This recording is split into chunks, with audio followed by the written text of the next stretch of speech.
Awesome. Okay. Now we have I want to say close to because we had more signups since I last talked to you, Adam. So we had I mean we're close to Jason. 40, so hopefully more people show up. Okay, say it again. We have what? We had close to 40 now because we had more people sign up after I last spoke to you. We had like 32 last I spoke with you. Okay. So hopefully we get some more folks on. Hey, Ralph. Hey, greetings, Adam. Good Hope you're evening. well. Thank you. You too. And Kevin, nice to meet you. I've heard about you. Hi, Rolf. Nice to meet you too. I have heard about it as well, and good to see you. Yeah. My internet is kind of shaky, so I'm going to go cameraless. If you're good, you guys are good with that. Totally. Awesome. Jason, what do you think? Should we wait a few minutes or should I just go ahead and get started? Rolf, what do you want to do? Let's see. I'd wait 3 more minutes. All right, we'll start at 10:05, Adam, and I'll introduce you and then we'll get go. I'll introduce you and please feel free to share more about yourself and then we'll get going Totally. on the presentation. Should we pause the recording, do you think, and then restart when we start? Right. So wonderful. Welcome everyone to our climate speaker series, Climate Talks for Everyone. Today we will have Adam Shimoni present on Cyclist Unite. Adam Shimoni, former Flagstaff City Councilor, will be sharing how bicyclists can come together. So Adam, with no further ado, take it over. Amazing. Thank you so much for having me. It's great to be here and talking with all of you. My name is Adam Shimoni. I'm going to share my screen really quick. I have a short presentation that's going to go with my talk. Let me see if I can do this. Can everybody see that okay?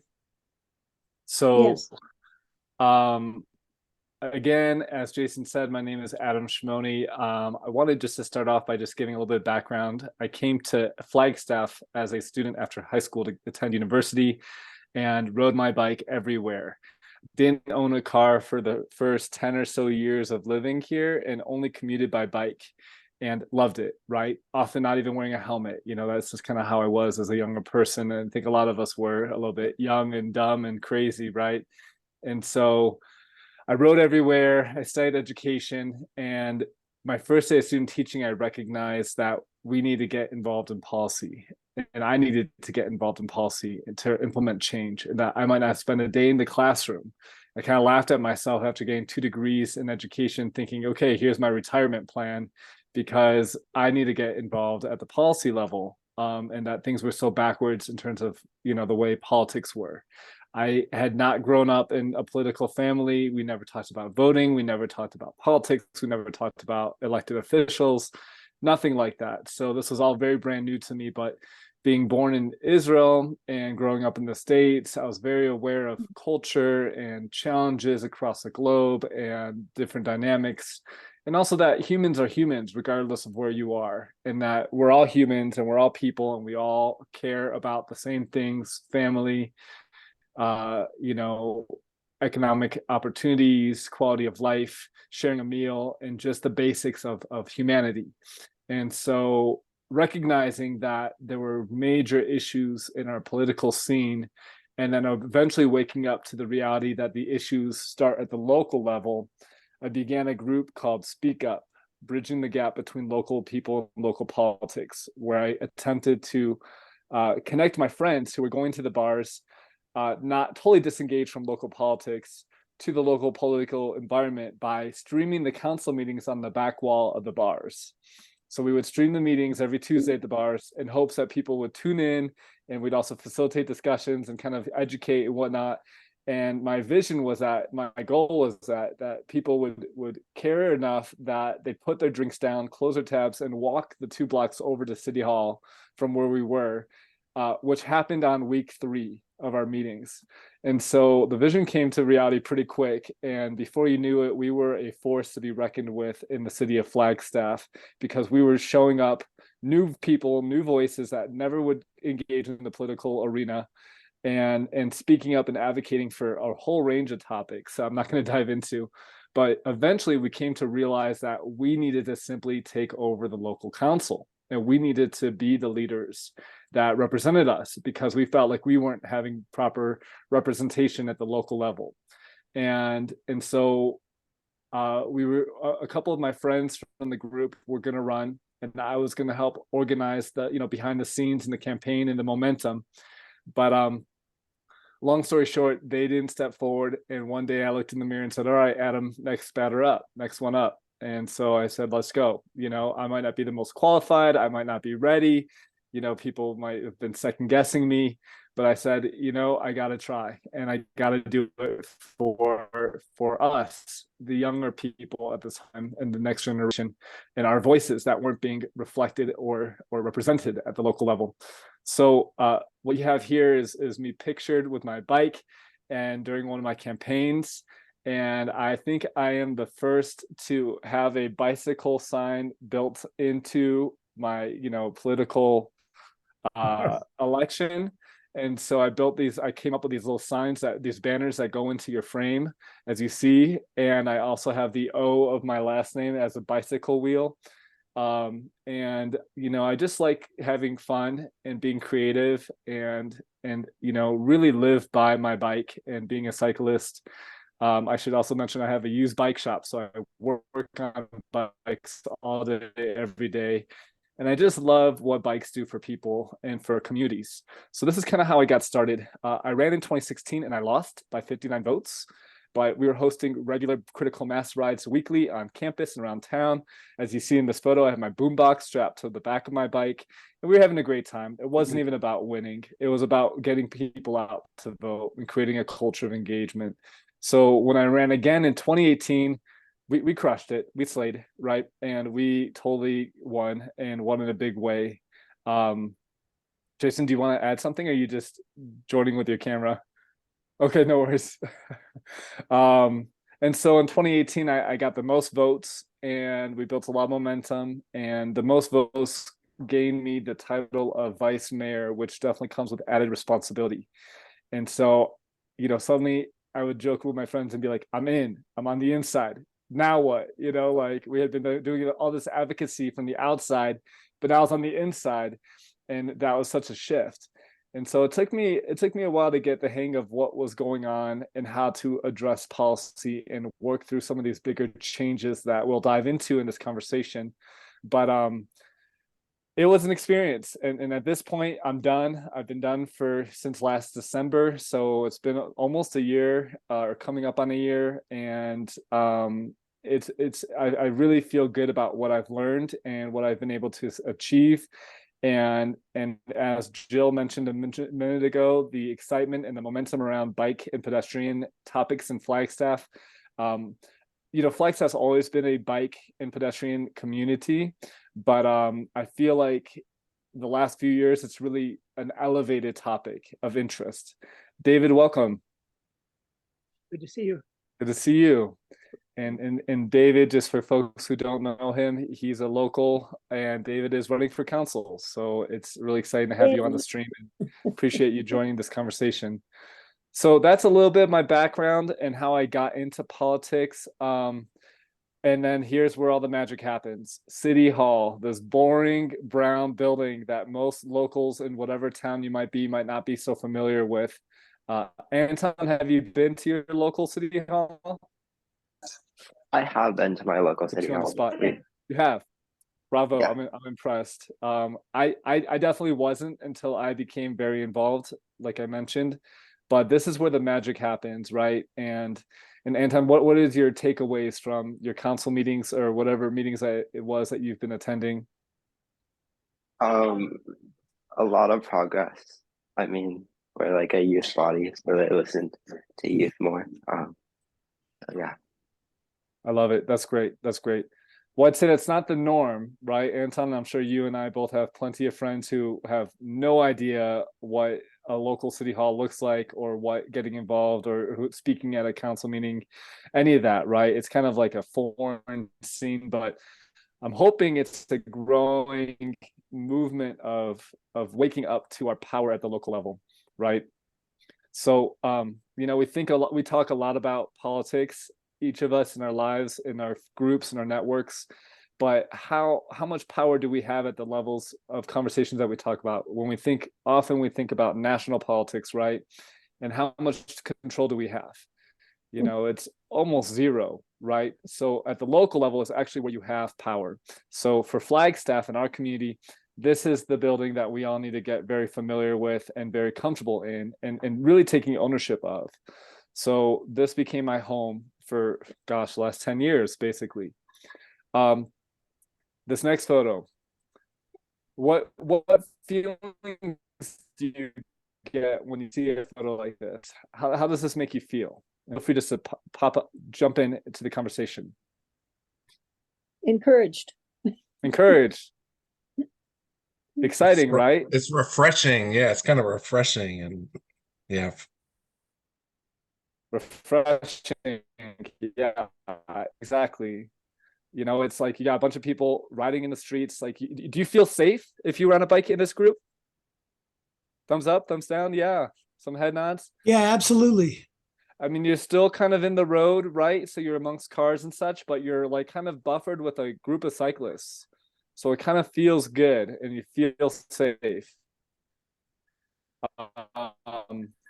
Now this next photo, I apologize for the lack of quality in these images, but how does this photo make you feel? Frightened. Maybe not as good, right? Makes me feel like I'm riding on Butler. Yeah, it makes you feel like you're riding in Flagstaff, right? Where you have to kind of ride between cars making a right-hand turn and cars going straight, and you got your helmet on and you're doing your best to stay in your lane because you only got 5 feet, or whatever it might be, or a shoulder, and you're praying to God that the car doesn't not see you and swipe into you making a right turn or whatever it is, and that someone's not distracted by their phone or whatever the distraction might be. But this is kind of so and then you have between these two, like I think this is more the reality, right? And I want you to think about, you don't have to answer this, but how many people feel comfortable in an environment like this where you're just surrounded by cars and you're just kind of out there on your own? Not a whole lot of us, right?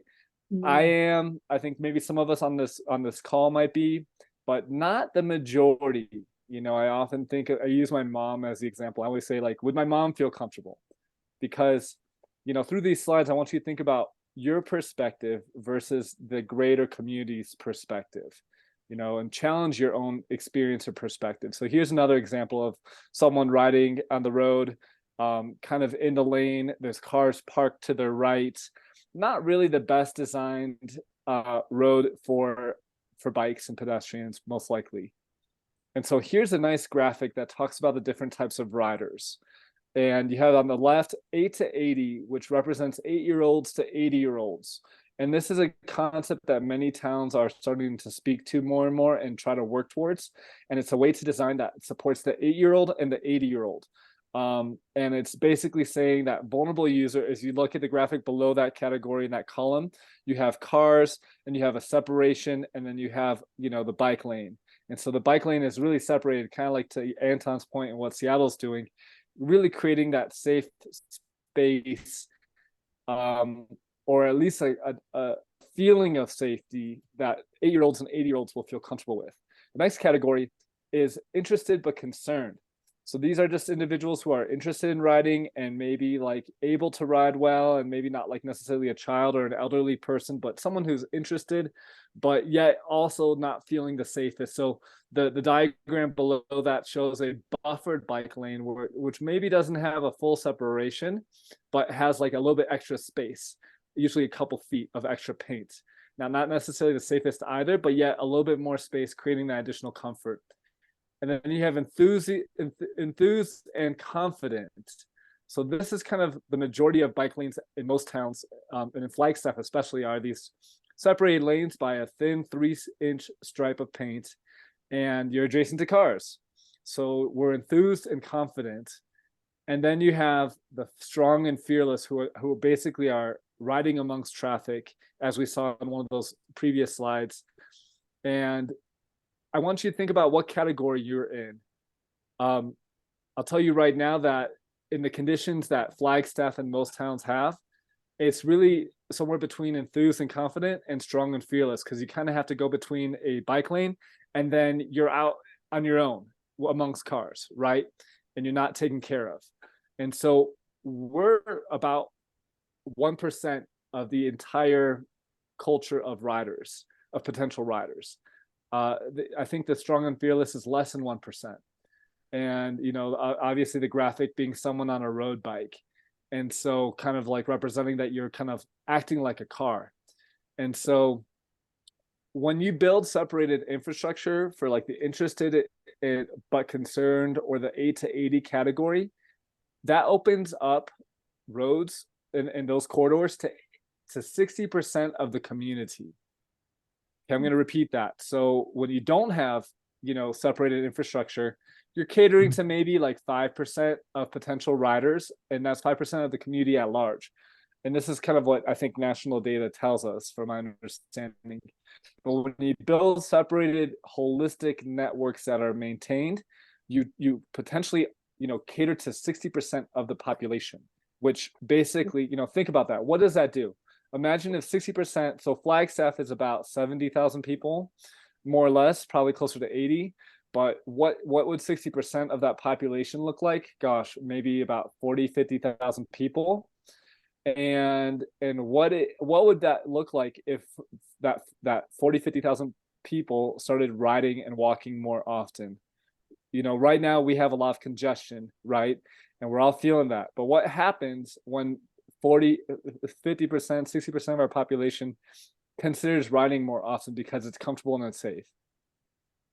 Jump in. What would happen? You have less congestion. Amen. There it is. You have less And cars less on the road. pollution. And Less pollution. Yes, Jill, you're right. And you're a step ahead of us. But yes, you're 100% right. And it all ties into climate, of course. But yes, less congestion. And what does that mean? You don't need to build more lanes. You know, often cities want to just keep building and building more and more lanes, thinking that that's how they're going to fix congestion.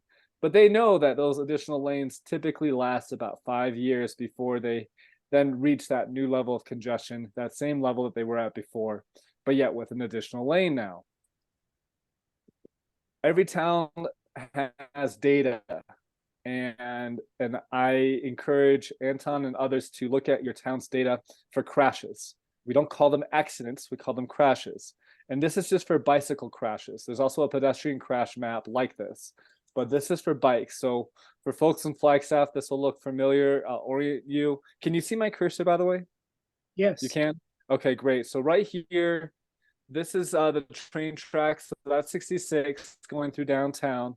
That's probably San Fran and Butler area, or San Fran and Beaver is probably right around here as well. So that's a huge red hot heat map. And why is that? Because we have a lot of pedestrian and cyclist movement with cars, right? Interfacing with cars in traditional car-centric developments, unlike Seattle. In Seattle, at times, I bet you in a place like that, in a downtown corridor like that with heavy pedestrian traffic, what I saw in Seattle was lead pedestrian interval signals, which means that the green light for pedestrians is first, and the cars are all stopped, and pedestrians can cross in any which way that they choose to for about 10 seconds, 15 seconds before any car gets the green light. And what would that do to this heat map and all those crashes? Probably minimize them, right? Because those crashes typically occur on right turns. And when you have cars moving at the same time as pedestrians, it's a hot mess, right? A little bit further south of that key circle right here, this is Butler. So along Butler, this is probably Butler and Milton right here. Then you have Butler and Beaver, Butler and San Fran, this whole region. And then Milton, this is Milton.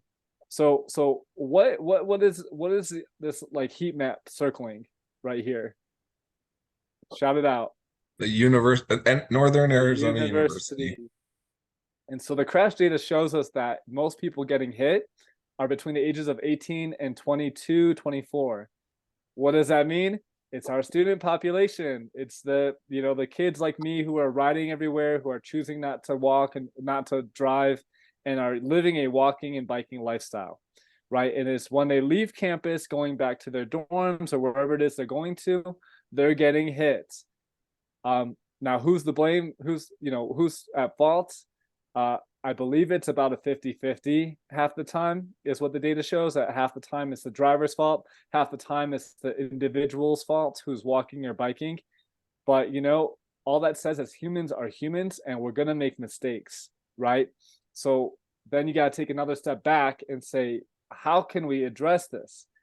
I'll tell you, engineers often don't want to take responsibility. They typically put the blame on the individuals and say that they're just being humans, they're distracted, it's their own fault. But the truth is, there's ways to design that are better and safer for all modes that really take into account the needs of all safety. And when someone gets hit here, we're talking about car insurance or vehicle insurance versus health and life insurance, right? So they're both insurance, but how's that weigh out? And think about equity and whatnot here. It's not an equal trade. Car insurance versus like your property versus your life, right? And this, I think we all have stories and know people that have been hit and been hit ourselves, and it's just it's not a good setup. So through this time, I got into council. I started diving into these things, these documents. I started meeting with staff. I started meeting with leadership. And I started asking, are we moving people or are we moving cars to our engineers and to our leadership? And I kept asking, are we moving people or are we moving cars? And I basically got leadership to agree and say, yes, we are moving cars. And I was like, okay, because that's what it seems like. And I at least want us to be honest about that and upfront. But that wasn't easy to get out of them. And this is all behind closed door meetings, right? They wouldn't say this publicly, but we're focused on the car. We can, we talk about complete streets and these ideas that move everybody. And all of our surveys talk about the public's interest in moving bikes and pedestrians safely. But the engineers are taught to move cars. They look at levels of service for cars as a grading scale to how they develop and build their roads, and they look at modeling for cars and future projections for cars. They don't really think about how their design impacts the culture and behavior of individuals, but more so like a math equation as to how to build to be within our city code, and to also grow and develop the roadways so that cars can move quickly and efficiently. And as my friend said well the other day at council, we build roads to get people out of cars faster, right? That's the whole goal of road design, is to get you out of your car as quickly as you can, because who enjoys sitting in their car? Even with climate control and all the safety features, you're in your car as little as you can because you want to get out of your car, right? But we don't dare to think about how do we get people out of their cars entirely. This is Flagstaff. And for Anton, who's not a local, this is it. This isn't a big map. This isn't very large, one side to the other. This is a few miles back and forth. And I do this on my bike all the time, right? And we do have some decent bicycle networks here, but they're not connected, they're not holistic, and they're not maintained well. So they're problematic. And so this is our town. And I've always felt like we can fix this and we can be a leader because of how small Flagstaff is. Regardless of our hills and that we're in the mountains, we can make this work. So, and someone's unmuted that now. I'm hearing a little bit of an echo. But I basically told staff and the team, I've got 4 years to do this. I'm in council for 4 years. Let's go. I want to take us from 0 to hero in these 4 years. So, the team at the city would laugh at me because they were like, good luck, but I was very clear with my intention. And so I did some deep diving, and I invite everyone to look into the historical documents in your towns about bicycling and bicycle plans, and the articles that are in your archives at your libraries on different efforts, different movements, different momentums, different advocacy groups, different successes and failures, and different lawsuits. To Anton's comments before we started, Often a lot does get resulted in the courts. And so I started taking a dive and learning that Flagstaff has numerous planning documents for bike and pedestrians dating back to 1980. So for 40 years, we've been talking about bike peds, and we have great plans. And yet, what do we have to show for it? Not a whole lot. And so my point is that you need political will, and it's important to learn the history and kind of talk to those that have been involved in the past, and even like try to get them involved today, because it can bring a lot of good context to the table. And also, when someone shows up and says, hey, we worked on this 30-40 years ago and we had a lot of momentum, but yet nothing happened, that does carry weight in today's conversation. And so building political will, leadership, and momentum is not a small task, but it's extremely critical. Before I get to this slide, let me see. And I think the key thing is knowing when and how to apply pressure, right? So you have to really know the agenda that the council, if you're working at the local level, is up against. So you have to know when things are coming up, and you have to plan for them, and you have to show up, you have to email them, you have to give public comment, you have to meet with different people, and you need to meet with different advocacy groups and your little coalition at the local level, and really make sure to make a big fuss and advocate when the time is right. If you advocate randomly, it could help implement change and affect change, but I can guarantee you, if you do it strategically, like a surgeon going in at the right time at the right place and knowing exactly what points to hit and when, you can really hit that grand slam, which will really pay off in terms of being extremely rewarding for you as an individual and as an activist and as a change agent person, but also for your community at large and all that will be impacted by that success. So I highly recommend that you get to know your agendas and really get to understand how to speak the language of local politics, whatever that might look like for you. So in doing all this, I recognize that the bike and pedestrian groups alone were not going to win this battle. We weren't. And I was like, let me think outside the box again. Let me take another step back. And I recognize, so Flagstaff's very progressive, and we're the first to create a climate plan, climate neutrality plan. And we even declared a climate emergency, elevating our climate neutrality goals from 2050 to 2030. Are we on track to reaching those? 100% no, not even close. But yet we did the talk, we did the policy as a council body, and we set the tone for staff and the community to follow and to lead through. Now, can individuals choose not to necessarily follow council direction? Yes, they can. They can choose not to. They can totally choose to say, we're just going to do it the way we want to do it, council. We know you gave direction and set policy, but we still don't agree as individuals in positions of leadership and power. So we're not going to do it. So it's a battle. And that's why we got to get in the weeds and into the details and really learn about where the nuance issues are and the personalities and the struggles. And it's not to throw anyone under the bus or really, make it about personal individuals, but at the same time, that can make a big difference. If someone does not agree or want to, if the city engineer decides that he or she does not care to put pedestrians and cyclists first and their comfort needs first, and they only care about levels of service for cars, then yeah, they might not necessarily comply with a council direction, or they might not make it easy. And that's exactly what happened locally. So we kept hitting walls at the local level in terms of trying to get good design and change happening for roads in Flagstaff.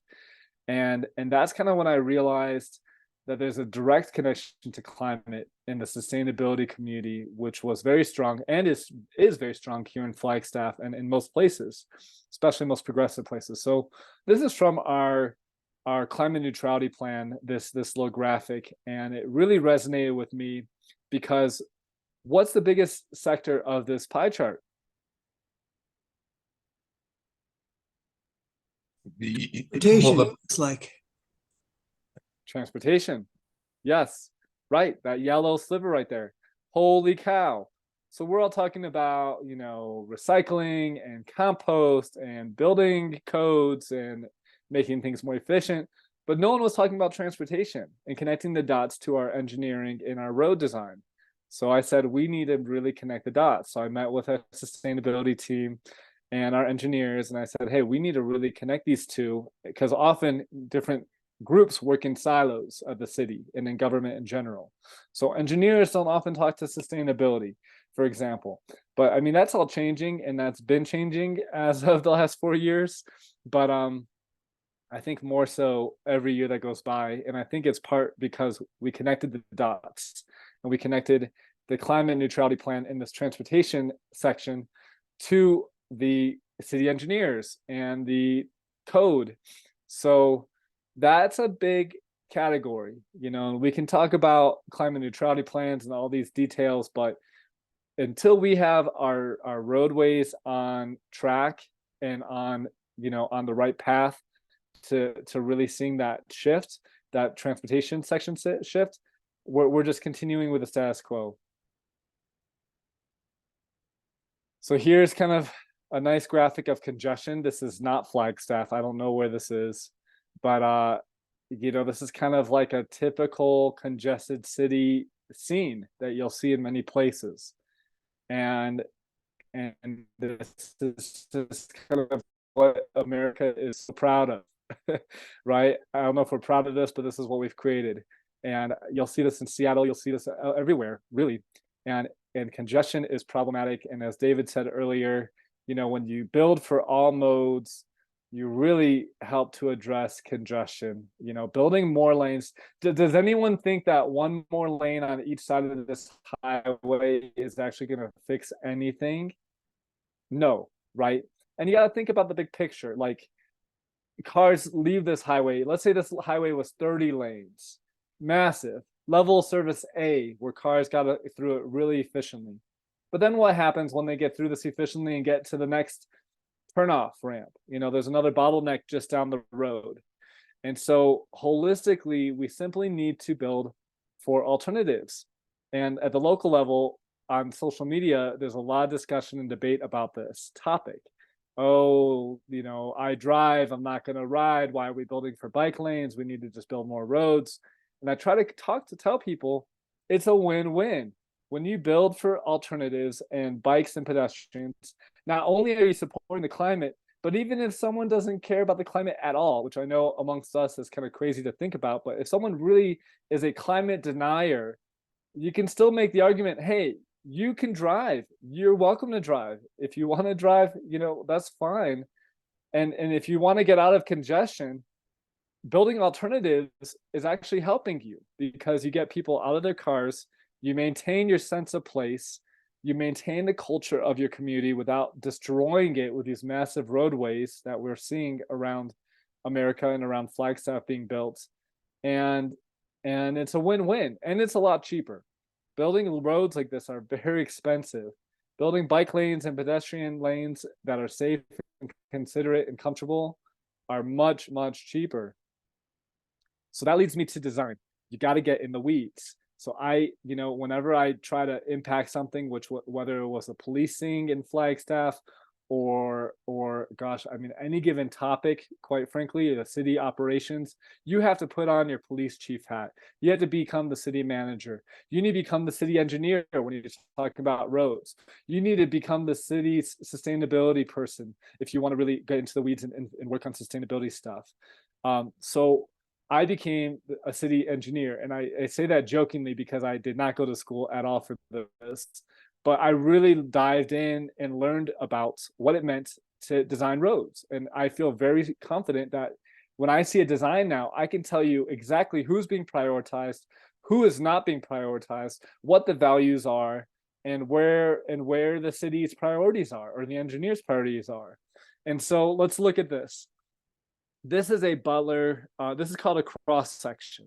And this is the Butler widening plans that are in the books for Flagstaff.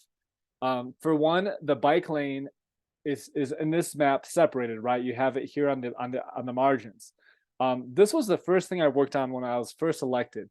These first initial plans had the bike lanes in the road, on the road. And I said, we had a lot of discussion and debate about whether or not they should be off the road or on the road. This all happened, mind you, behind, closed doors. And I don't mean to say that like in like a sneaky way, but like a lot happens behind the scenes. That's just how it is.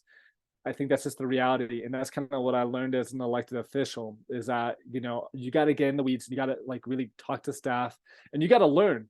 Like, I bet you if you show this to most elected officials today, they won't know what they're looking at in terms of like the detail. They'll say, oh, this looks good.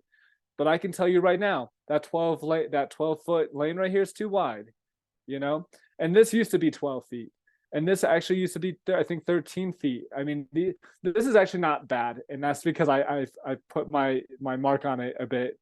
So the first thing I did with staff was I convinced them that, hey, we need that bike lane off the road. And they go, well, the cyclists that are going to want to be on the road. And I said, well, if we don't have enough room for both, then we need it off the road because that serves a greater population. And sorry for the 1% that want to be on the road and have equal like on the road access. And that includes myself. So I kind of, again, putting myself in my own perspective second, I recognize that this had more value and creating this kind of like this shared sidewalk use path with bikes and pedestrians, which isn't necessarily ideal. I think Seattle and other communities are doing this better where they have separation here, but this is a big step for us in Flagstaff. And so looking at cross sections like this and really understanding design. So 12 feet's too wide. I'll tell you that right now. That in the current plans show 11 feet. This is a little bit dated.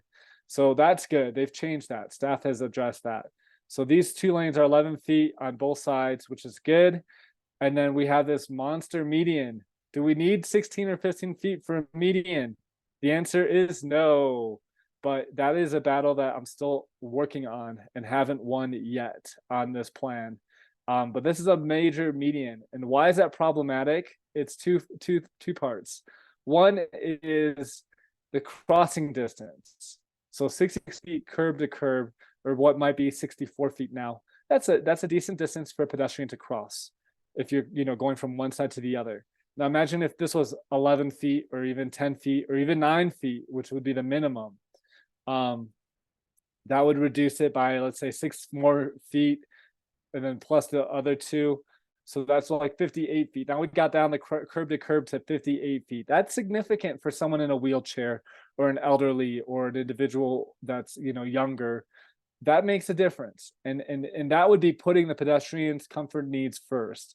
So to me, even with the 11-foot middle lanes that they're planning for now, we're still not meeting the mark with putting pedestrians first, even though council's given direction to do that. And that's just the nuance of the battles. So David, when you get elected, these are the battles that you're going to need to keep working on. And I'm hoping that you and other council members aren't just sitting there at the dais waiting for the things to come to you, but you're proactively getting in there, making meetings. I was meeting with staff monthly. We had a monthly standing meeting with sustainability and our engineers and myself and city leadership. And I would eventually pull in other council members as well, but just to be more inclusive. But this is where the battlefront was. These were the battles that we were having. And this is the work I've been able to achieve, but I wasn't fully able to be successful to the extent that I really want to get to. Because if you think about it, let's say we took down, I've been able to reduce, my own sketches, the lane widths and whatnot to the point that I have an on-street bike lane on both sides and an off-street bike lane on both sides. That is doable here. But yet staff is not going to be bringing that forward, and I doubt that the council is going to be making that happen. Well, and that's just the way it is. Will you eventually, Adam, will in this talk, will you eventually get to electric bikes and how that impacts whether electric bikes can be on a bike path or out in the road or be forced to be out in the road bike lane? So I wasn't planning, I don't have the slide on that, but I'll mention it now since you've initiated that point. E-bikes are a growing trend, as we all know. and there's struggles with e-bikes, but they're also this great gap measure tool that are allowing more people to leave their cars and jump on a bicycle. I think my second year in office, we had a huge debate about where e-bikes should and should not be on bike lanes in regards to bike lanes and the Flagstaff urban trail system. And at first council said only paved foots should e-bikes be allowed. So very limited foots access, trail access, or bike lane access. And I had a fight and push, and I did, to allow e-bikes to be on basically all foots, all trails, all access, because I recognize that, you know, a lot of people with disabilities or who are elder need an e-bike to commute. Is it perfect? It's not. But to answer your question, David, no, I'm not going to dive into that because there's not really much discussion around that today, and the policy's already been set. We could talk more about that, but where e-bikes should and shouldn't be, it's tricky because it comes down to enforcement and education, and that's a real tough battle. Rob, And go Adam, ahead. this is Kevin. Can I interrupt for just a second?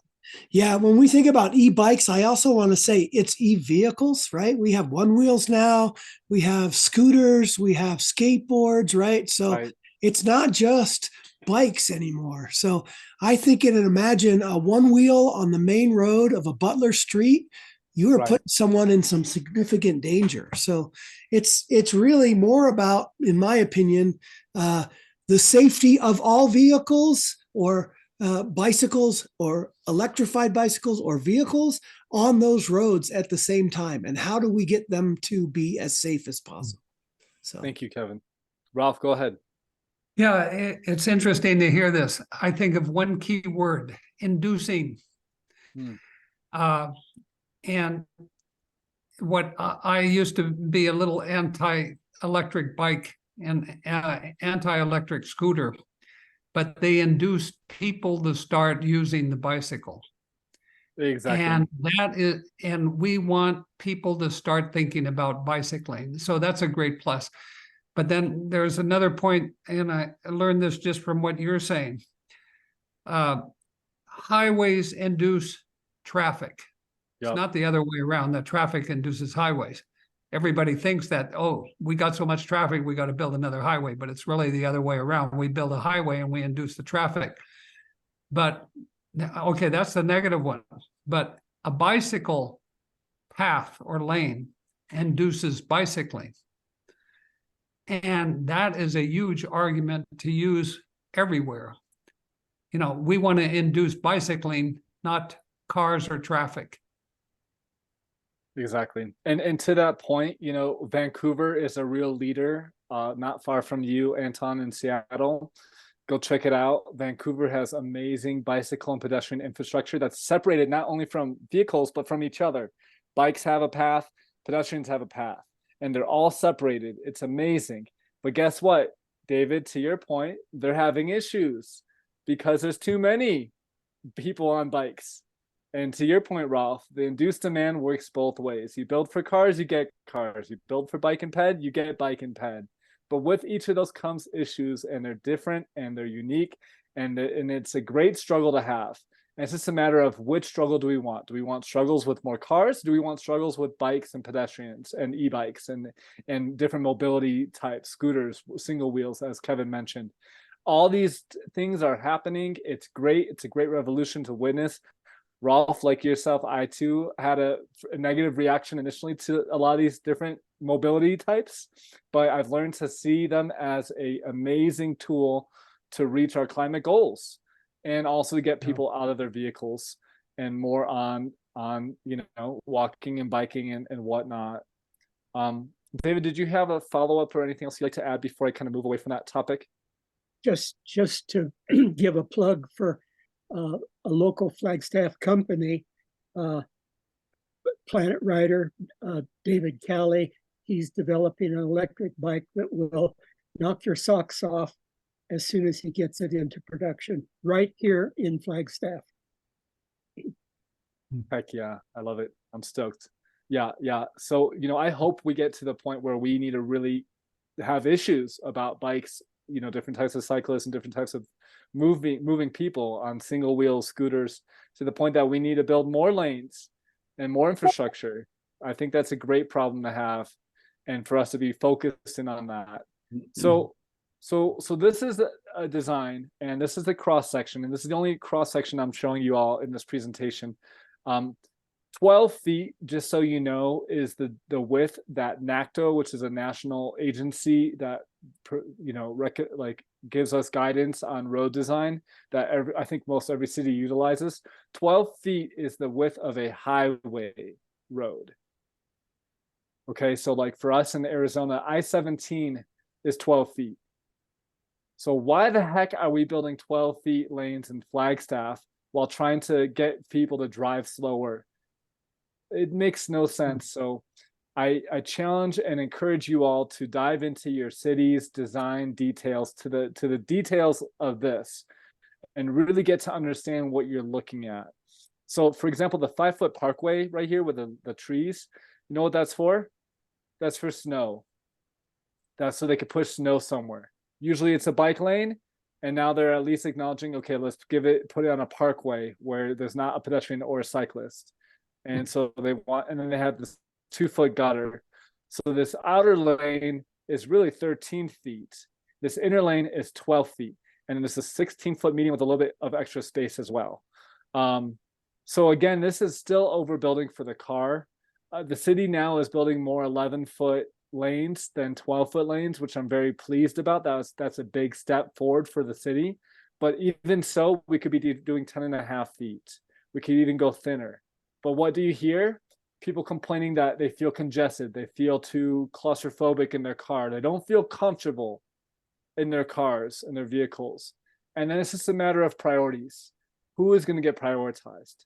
The car's comfort or the pedestrian's comfort? And then you think about speeds.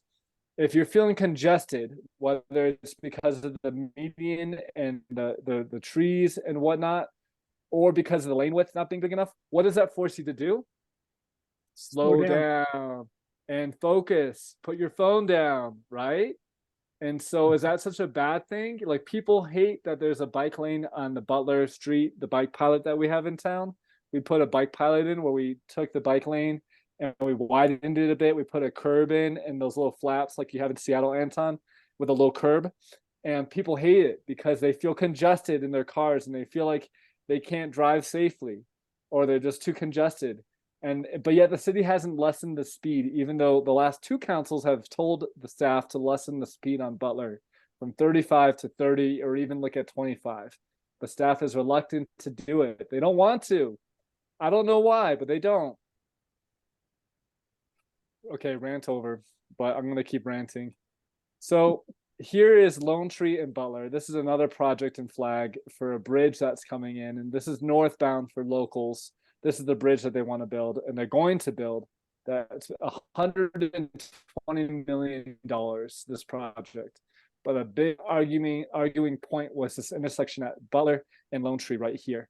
And so check it out. This is what's called a protected intersection. This is another concept that I learned from other communities. I don't know if you have any of these in Seattle, Anton. You have to let me know if you do. If you recognize this, it's a protected intersection concept where basically it's set up where the car is staggered back. So you see how the car here is a little bit set back from the intersection. And then a cyclist who's going this way, northbound, basically goes up to this point, and then they get the green light first for 5 seconds or so before the cars do. So they can basically cross the intersection, or at least get a significant head start before the cars do. And then they're also bumped out curbs. So like, look at this right turning car right here. They have to go all the way out here. Oh, whoops, my bad. And make a right turn like that. That forces the car to give you more of a 90-degree angle. That forces you to slow down, and it forces you to see the pedestrian better. So these 2 design elements make a big difference. Bumped out curbs, and then also the lead pedestrian interval signal, where the bike and the pedestrian get the green light first. Now, of course, this is Flagstaff building these. So what does Flagstaff do? They overbuild it. Of course, right? That's what we do. We take a good design and we overbuild it, unfortunately. So what do you see in this being overbuilt? This right hand channelized right here. You see that on the bottom? It's called a channelized right. What does that do? That basically allows the car to bypass that like sharp right turn, and it gives them this like on-ramp kind of feel. What does that do? That increases capacity for cars, and it supports level service for cars. So again, that's where the priority here. And it makes another crossing for pedestrians and cyclists. Not great. And then the other thing that I want to highlight, look at this up here. And you can see my cursor, right? Just want to make sure. Yes. Okay, Yes. so we have 1 lane here, 2, 3, 4, 5, 6, 7 lanes, right? Where else do we have 7 lanes in town? 4th and 66. Does 4th and 66 seem walkable or bikeable to 8 to 80-year-olds, kids and 80-year-olds? It doesn't. 7 lanes is too big. Communities across the nation that I've spoken to have said that 5 lanes is the maximum that they're building to. The maximum. That's not to say that they always build 5. They try to build less. But Flagstaff loves to build 7, 8 lanes. Let's see. 1, 2, 3, 4, 5, 6, 7 here. 1, 2, 3, 4, 5, 6, and then with this right turn, 7. I mean, this is absurd. So this is Flagstaff overlaying a quality concept of a protected intersection with a car-centric design. That's what this is, and that's what this tells me. So it's like, good, we're on the right track, but we're still not getting to the heart of the problem, which is that we're overbuilding for the car. But at least we're talking about bike lanes and bike infrastructure that is good. So they eventually, this was a fight. This was a straight up battle, and we eventually got this down to 5 lanes, but it wasn't easy. Legal was extremely against it behind the scenes, and I'm not really supposed to get into the weeds on that, but we were highly advised not to support the 5-lane option because of levels of service for cars. And our own code is what's holding us back. So they're doing a code adjustment, but when is that going to happen? I hope soon. I've already been waiting 2 years. It's just so everything's so slow at the city, and especially when they don't want to necessarily see it through or prioritize it. So accountability is massive. So that's another example. And then this is the most recent battleground that the city and the community are up against. This is Butler and 4th Street. This is down the street from that intersection that we just looked at. So this is further eastbound on Butler. And these are the 3 designs that they're looking at. So let's take a look. We have 1, 2, 3, 4, 5, 6. So this is the 6-lane version. And this is, again, a protected intersection, which is wonderful. But what's the crossing distance here? 94 feet. Remember that last cross section we looked at Butler, and we got down to 58 feet? 94 feet here. That's a lot for someone in a wheelchair or an elderly or a child to walk and feel comfortable and feel like good about themselves and safe. 94 feet. And that same, for whatever reason, it's also 94 feet for this version, which is a 7-lane. So this is a 7-lane version, but also 94 feet to cross one side and then another 94 to cross the other side. 100. And Adam, and won't this also make traffic a lot longer, because the lights will be that much more longer if you click a walk, right? It's going to have to give them like 40 seconds to cross that road, right? So that tells me all those other cars will have to stop for 40 seconds each time the crosswalk happens, right?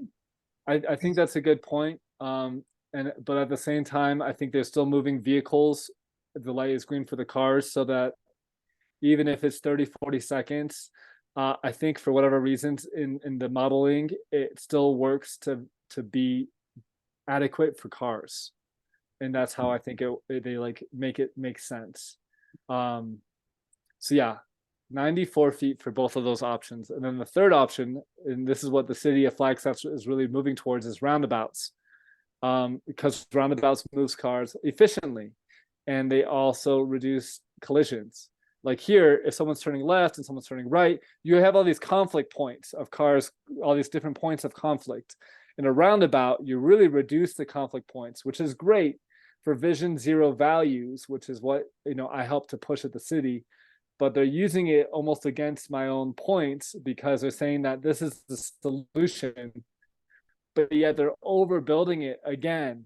So, a roundabout, the value is the car comes in and they're forced to kind of go around this, which will slow them down to 20, 25 miles an hour, basically. And that at those speeds versus here where they might be going 40, 45 at times, these speeds are a lot better for pedestrians than these speeds.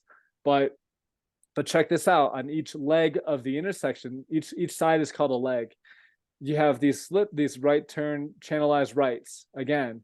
And so does this channelized right have that benefit of the roundabout curvature? It doesn't, right? Because it's almost like an on-ramp.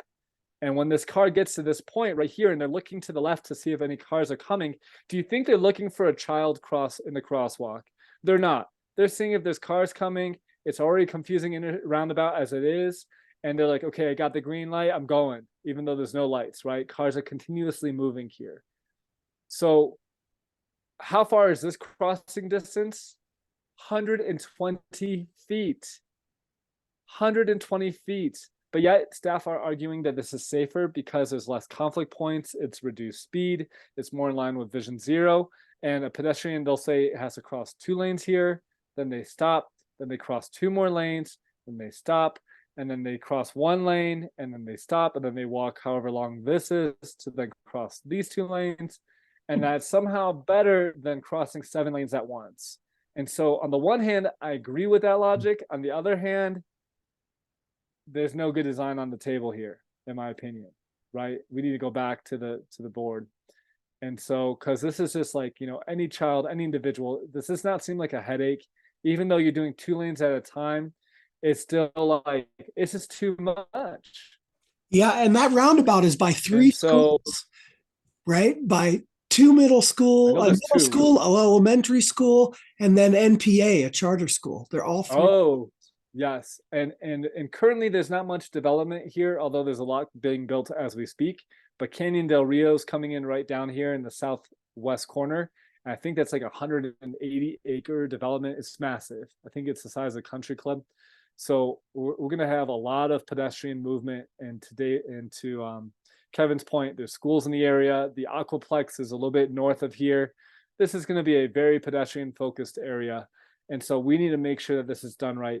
At the recent staff open house that they had last week, something new I heard, which I was very happy to hear, was that they're going to look into phasing this in, meaning they'll build a smaller project first, and then they'll build the larger project later if the city decides that they need the larger project at a later date. And that gives me hope, especially while our code is still not up to date and not refreshed, and we're working under our old code. This gives the city a way to build the small design first and then say, do we really need the bigger design later? And hopefully by then we have an updated code and a council that says, we do not want anything like this anywhere in Flagstaff ever again. If this roundabout is built, by the way, this will be the largest roundabout in the state of Arizona. It's ridiculous. I mean, this stuff boils my blood. And I just, after 4 years of pushing at the city, I just can't believe that we're still dealing with this type of stuff. I want to say that's my last slide. So hopefully, from looking at all these things, you get a better understanding on,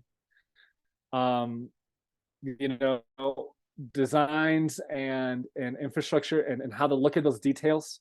And, I think just the last thing I want to share is that it's the strategy that you need to have to be successful is complex, meaning you can't just look locally. Okay, so at the local level, you need to work with your elected officials, your leadership at the city, the engineers. You have to really build those relationships. You have to look at the different groups, NASCA, our bicycle climate action team, and pedal and pedestrian action team. And then you also have like FBO, Flagstaff Biking Organization. And you have other groups, and you have commissions at the city. So you have the Bicycle Advisory Committee, you have the Pedestrian Advisory Committee, you have the Transportation Commission, And then you have the Adaptive and Inclusive Commission. And I might not be fully saying their name right, but I've been recently engaging with them because they need to walk and ride and roll through those intersections too. And so those voices are being marginalized in these projects, in these priorities. You better believe they're not considering the person in the wheelchair. So recently I've been getting members of that commission to come and speak at council meetings. And when they show up and these individuals show up in a wheelchair and they say, hey, I need to wave my hand so a truck can see me and I have to take my hands off my brakes and my wheels so I don't get run over, you better believe the city is like, oh shit, we're being called out. And they can't just say, oh, we don't care to put them first. We want to put the car first. So that's the type of, yeah, go ahead. When Dapper Dre showed up with his prosthetic leg, yes, made necessary by a fatal accident crash at Butler, that he got the hearts and the minds of the city council so focused. I was so impressed. Right.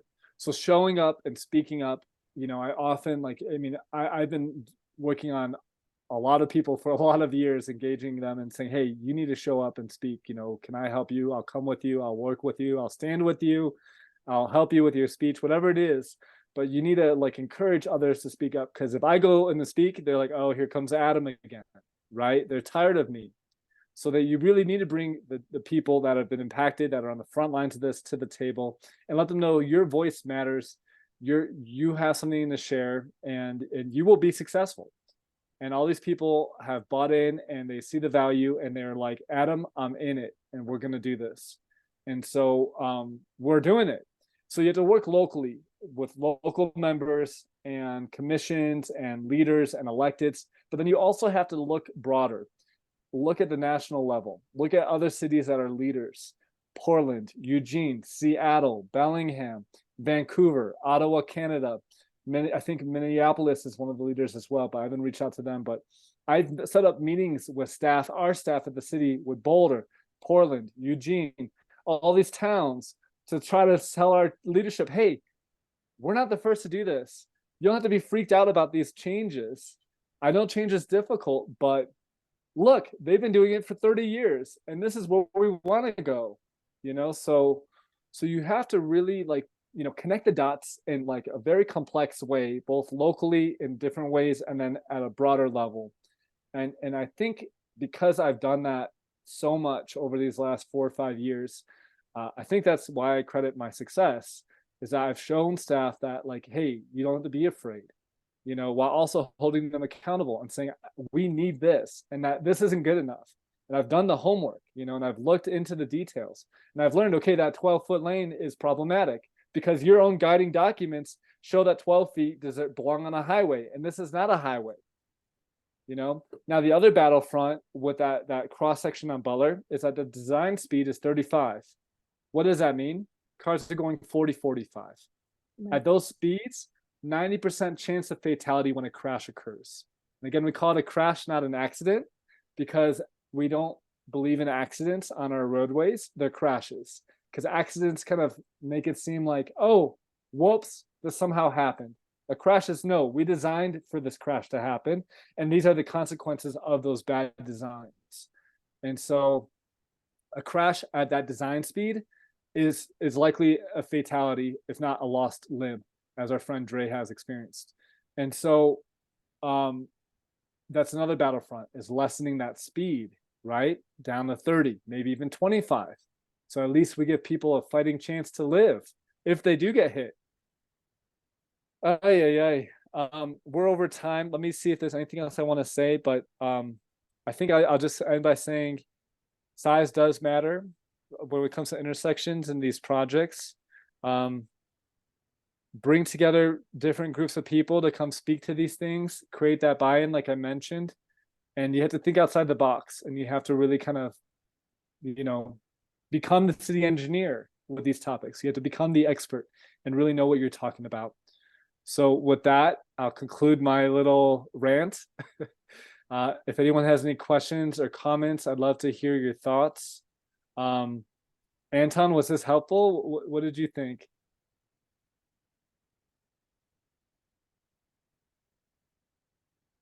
Put them on the spot. Yeah, It right. was it was really helpful. I think it gave me a little bit more perspective to what other cities and other municipalities are doing about their transportation and Right. how to like be more active in your community. That's awesome. Yeah, check out your commissions and advocate to them. You know, hey, commission, this topic is coming up. We really need your commission to speak up and engage in the process and be heard by the council, and really help to kind of be the bridge that connects all these voices. A lot of times, these commissions think that they're doing their service and that their work ends at the end of the commission meeting, but that's, you know, far from the truth. We need them to keep showing up and advocating, so you can really help be the bridge and the connector. But Anton, thanks for tuning in and thanks for all that you're doing, and keep up the good work. Laura, I see you've joined us. Not to put you on the spot, but putting you on the spot, Laura, was this helpful? Any thoughts in closing? Sorry, yeah, I actually joined really late. I'm on the East Coast and my calendar converted this time wrong. So I only joined in the last few minutes, but oh gosh. So I'm based in Burlington, Vermont, and we're really struggling with seeing roads being remodeled, redesigned with cyclists not in mind, but for tourism and traffic efficiency in mind. And we're a very cyclist heavy community. And so trying to understand, like, with Burlington liking to tout itself as a very carbon focused town, how can we actually encourage them to do like the right thing and actually do what they say they're going to do? So this is very helpful. That's great, Laura. And I'm just going to go back to a couple slides really quick, just to give you a couple quick pointers. This is from our city climate neutrality plan. And this 30% category is transportation. So if your community is very focused on carbon, which is great, you can really tie it to sustainability in terms of the road design, to say that, hey, we need designs that limit car use and really promote other use to minimize the transportation emissions that are occurring today in the culture of driving. And while also tying it to tourism, you make the town more walkable and bikeable, you bring in more tourists. And so you can tie those connections, those points together. And then with design, really diving into those design and really pushing for that separated bike infrastructure, with the understanding that there's these different types of cyclists that need different types of support. And when you build to the separated infrastructure that you see on the left here, you're really building to all road users. And when you don't build that separation, you're forcing people into cars, or only supporting a very small percentage of riders that would feel comfortable on the roadways.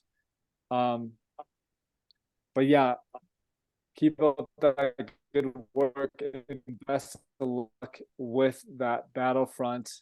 That's really frustrating, and I think something that we're all battling. I appreciate you tuning in. Laura, we did record the session. So if you want to go back and watch the whole discussion and the presentation, I think you might benefit from that. And if you have any questions, feel free to reach out. But yeah, who was that, Jill, or who just it's Jill again. In petitioning with the bicycle safety petition, we have had many comments from people who are not necessarily bicycle riders, but drive cars, and they are concerned because of the way some bicycle riders perform on the highway. And I'm wondering if there is a regular bicycle safety training that will include other forms of mobility. So great comments. Bicycling etiquette and riding is important, and there's a lot of education that needs to go into that. I'll tell you right now, at the city, we have one staff member in charge of multimodal for the whole city, and that's everything multimodal, from design to planning to outreach to everything you can imagine. And they've been a team of one, I think, for 18 years. Something I and the bicycle cat, before it was called the pedal and pedestrian cat, what we advocated for in the last budget cycle was to hire this person, 3 more individuals to work on their team.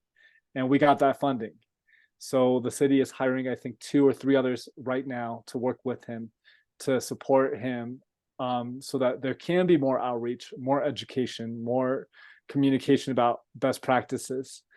And it's tough. It's tough when you have a piecemeal bike network that is not really a good one. Bicyclists kind of have to be ninjas in ways, kind of like fend for themselves, riding on sidewalks, not always abiding by the rules. And I don't blame them. Do I support poor behavior as a cyclist? I don't. I think we do need good etiquette and good riding, culture. But hopefully more education's to come. But the best education is quality design. And if you have quality design that's really in the best interest, with good signage, good separation, good maintenance, you'll have better behavior, right? And it might not be perfect, but it'll be a lot better than maybe what we see today in Flagstaff.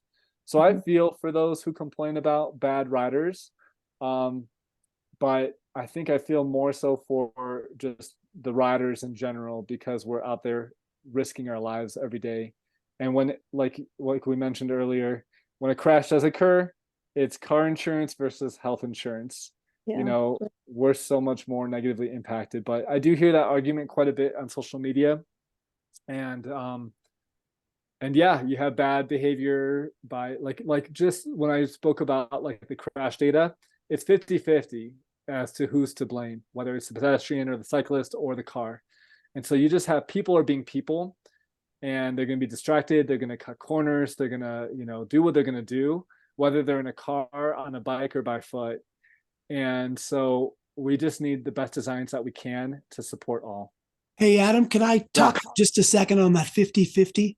Please. I would like to argue the point that I don't think that it's 50-50. I believe that a lot of the infrastructure that we've built within this town encourages pedestrians and bicyclists to break the laws, because they have to press the buttons at every single corner, right? And when the light is green and they have to wait and do that process, they then cross it when it says don't walk because it's a green light.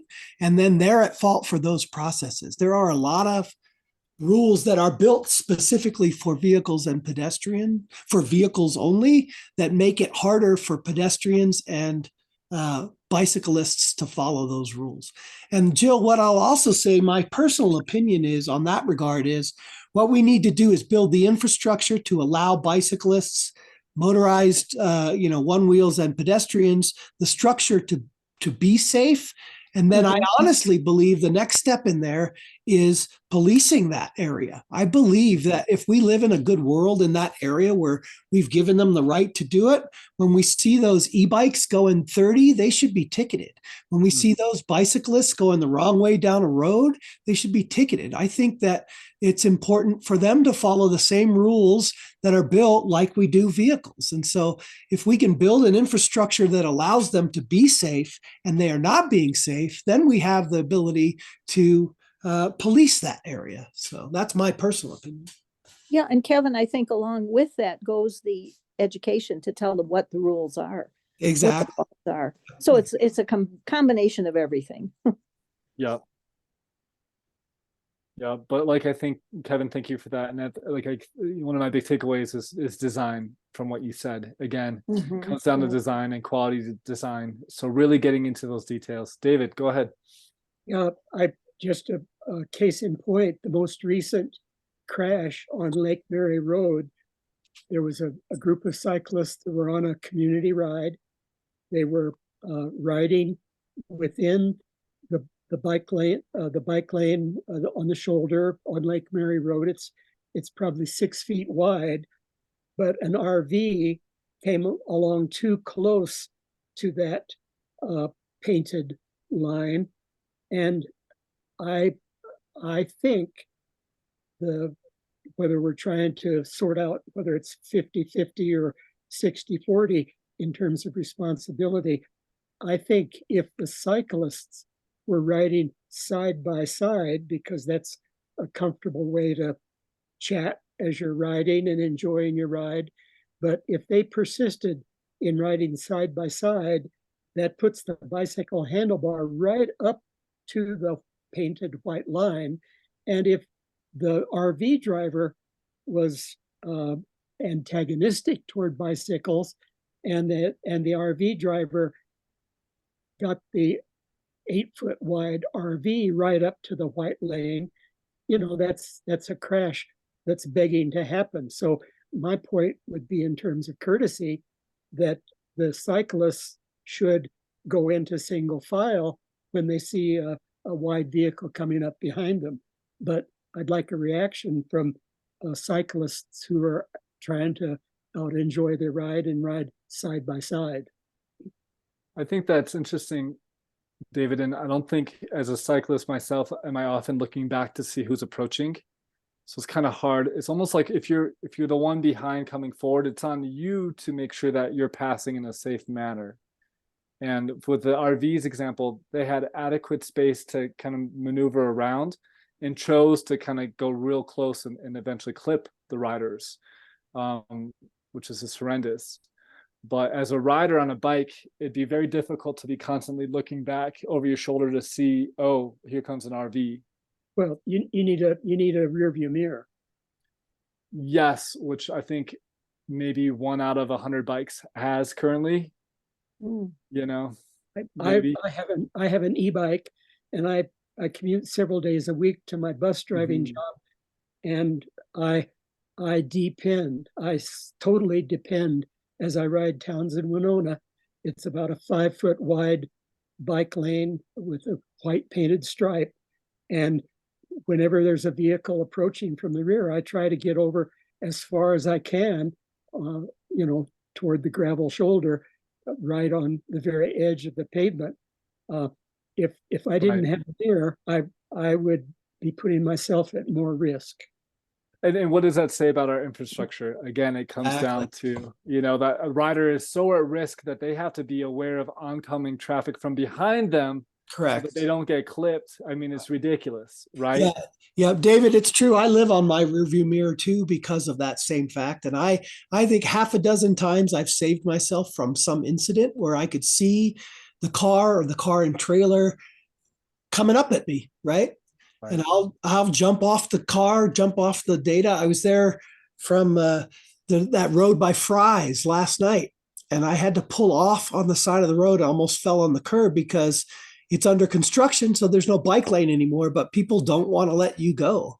And so I had to pull off to that road using that rearview mirror the whole time and not even looking in front, right? I was just looking behind the whole time riding on that road. Can you imagine it as a driver if you had to do that, have the level of awareness? Yeah. Right. No, I think it really speaks to what you're saying, Adam, and the infrastructure. And if there was a barrier on Lake Mary even, or a separation, or even that extra kind of buffer, I think you called it, with the painted lines, with an extra buffer or anything like that.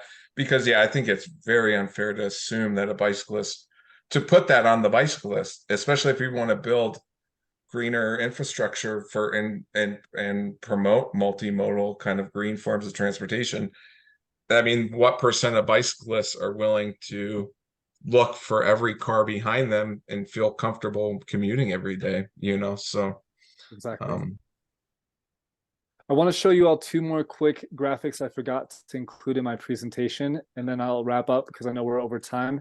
This graphic's really a great one, and it shows the fatality rate at the different speeds.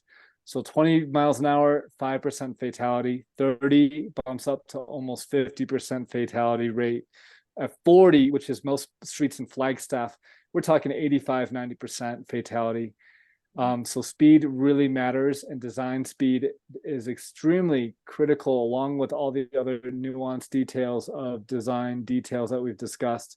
And then this is a pyramid that I think I grabbed this from Portland, and it shows the priorities and the flipping of the pyramid. And I got unanimous council support in approving this for the city. Is it being reflected by staff? I'd say not really, but unanimous support by council, which is rare and not so common on some of these higher contentious topics. But you can see the pedestrians are at the top, cyclists are second, public transit third, commercial vehicles, taxis, high occupancy vehicles, and then last is a single occupancy vehicle. So this show tells council, or tells staff at least, that we want you to build to these priorities where you put the pedestrian first. Are they doing it? Again, not really. And that's the details of the code and the legal and the culture and the education background of engineers. It's a big mess. But in closing, best of luck to everybody. Are there any other questions before we wrap up, or comments that people would like to share? I would just like to just make some observations that, I've been very surprised and really out of ignorance about how technical pedestrian and bicycle travel is, and how in the weeds you talk about it, and the code manuals and all of that stuff, or the codes. And I think it just speaks to, in climate action and climate change oriented groups in general, right? Depending on what people are working on, how just technical things can get, and how much people like you and Kevin, who's been looking at Walk by Default here, and he tells me he knows how many lights there are in town and everything like that, and has a spreadsheet of them. Just how much how much work goes into this. And then even more so to that point is just becoming aware of, like, just because, a lot of people think you get the vote, like, let's get the vote, let's get city council to approve something, and thinking that's the win, that's the finish line, and that's where then you have to go into working with staff, and it's just amazing what you all have been able to accomplish, and I applaud your efforts.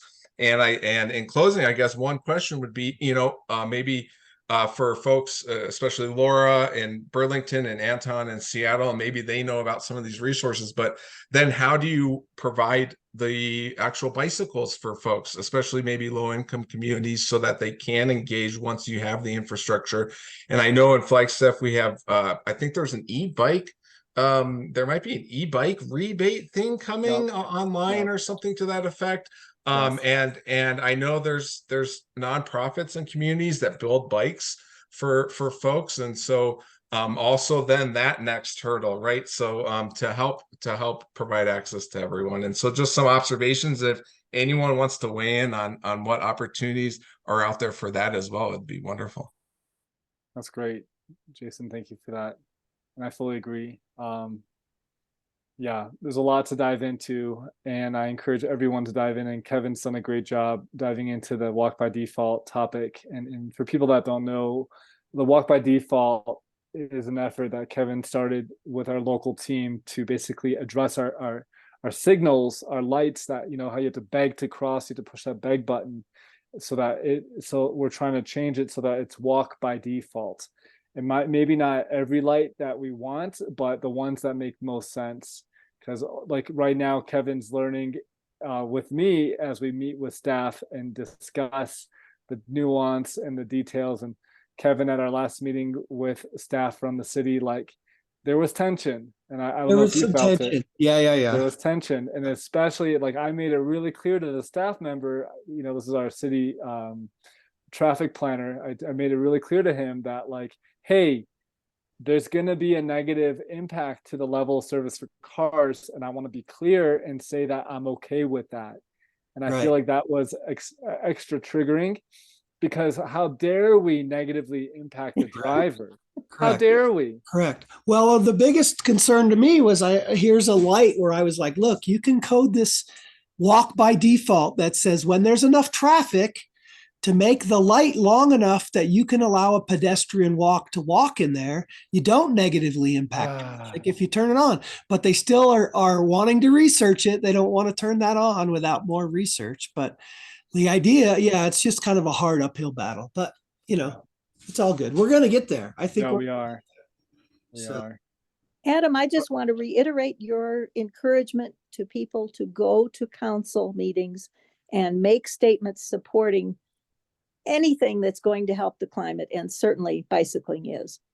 We need to do that as individuals. Yes. Well, in closing, again, I'll just say thank you all for all of your dedication, your service. You all do amazing things in your communities, and I just want to say keep going. Be patient, deep breaths.